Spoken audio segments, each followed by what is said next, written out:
na historia kwa maandishi na vile vile sura zinazowekwa hapo. Naam. Mambo kwamba shukrani sana Rahma na kupata vizuri sana.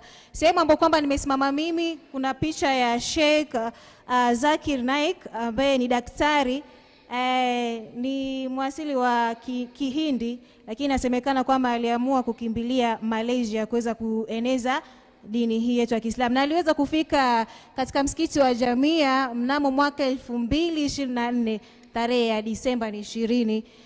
Na alhamdulillah tumebahatika kuweza kupata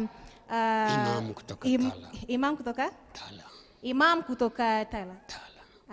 kutoka Tala aweze kutuambia, je, ili zoezi zima ambalo kwamba ameweza kutizama hizi picha, ni picha gani ambayo kwamba imeweza kumvutia zaidi, hususan hizi za msikiti kupitia majengo na maimamu ambao kwamba waliweza kuhudhuria hapa?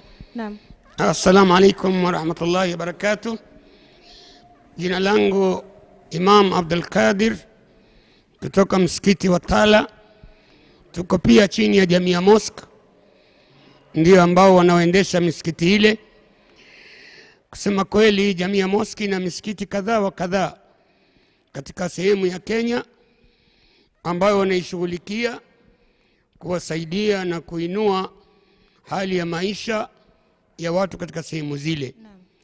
Jambo ambalo limenivutia zaidi ni kuona namna ambavyo Jamia Mosque ilivyoanza tangu wakati ambapo ulikuwa haujapanuka msikiti huu, wakati ambapo Wamasai ndio walikuwa wamejaa sehemu hizi wakifanya mambo ya kutengeneza masanamu na mambo kama hayo.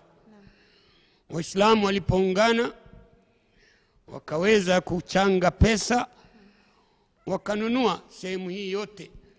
Walitoa mali zao, kina mama walitoa bangili zao za dhahabu, wengine wakatoa mali zao kadhaa wa kadhaa, wakaweza kupanua msikiti huu. Leo tunaona mafanikio makubwa namna gani msikiti wa Jamia umeweza kuendelea na vile vile kuendeleza Uislamu katika Kenya na Afrika nzima kwa jumla. Na unajisikiaje kuweza kuhudhuria kuhitimishwa kwa miaka 100 ya msikiti huu wa Jamia? Wallahi ni jambo la busara kabisa, Allah kutuweka hai kuweza kuona hali gani ambayo imekuwa baada ya miaka 100 watu kupigania katika kazi ya Mungu. Huyu bwana ambaye anaitwa Sheikh Abdullah ambaye ndiye mwanzilishi wa majengo haya, ndiye mwanzilishi wa mambo ya Jamia.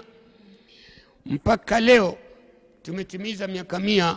Wallahi ni hongera kwa Jamia na Waislamu wote kwa jumla. Shukrani sana mzee wangu. Basi Rahma, wacha nikupeleke kwa Shadia aweze kukujuza naye kuhusiana na